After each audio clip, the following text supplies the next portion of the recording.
Magandang araw po mga kaubayan. Ako po'y muling gumagawa ng videos tungkol sa halamang gamot.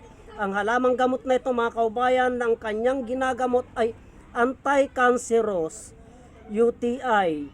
Yung mga babaeng nagdurugo, hindi tumitigil yung kanyang pagdurugo. At yung yung mga eksema mga kaubayan, maliban doon ay marami pa po. Hindi lingid sa ating kaalaman mga kaubayan, ang kakayahan ng halamang gamot na ito na kung tawagin ay kulitis. Kulitis po.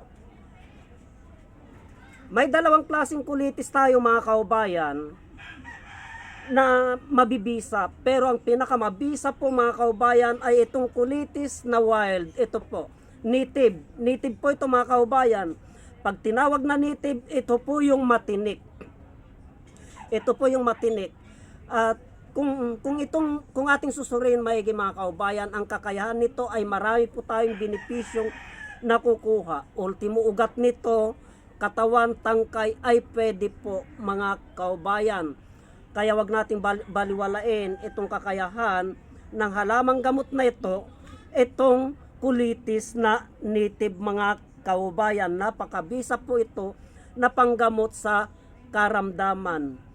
Maliban sa karamdaman mga kaubayan, ay napakasarap na ulam pa. Maraming mga karamdaman ang kayang lunasan nito mga kaubayan. Dalawang klase po itong kulitis na ito. Itong native po mga kaubayan ay ganito po ang klase niya. Ayan po. Matitinik po ito mga kaubayan. Yung kulitis na hindi native ay wala pong tinik yun.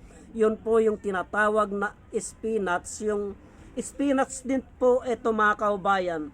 May dalawang klase po tayong spinach dito sa Pilipinas. Ngayon kung isasama natin yung mga spinach na hindi nanggagaling po sa atin, ay bali 4 na klase po yan. Kasi iba po yung spinach ng Chinese.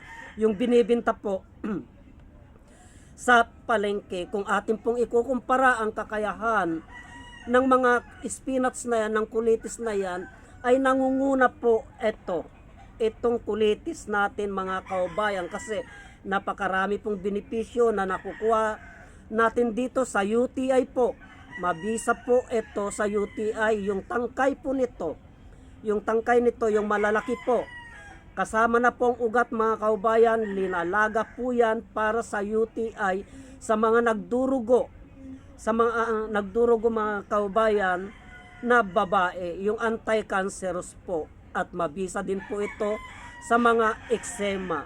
Pampabalik ng memorya mga kaubayan, maliban dyan ay marami pa po. Hindi lang po ulam itong kulitis na ito mga kaubayan, ito po ay panggamot sa mga karamdaman.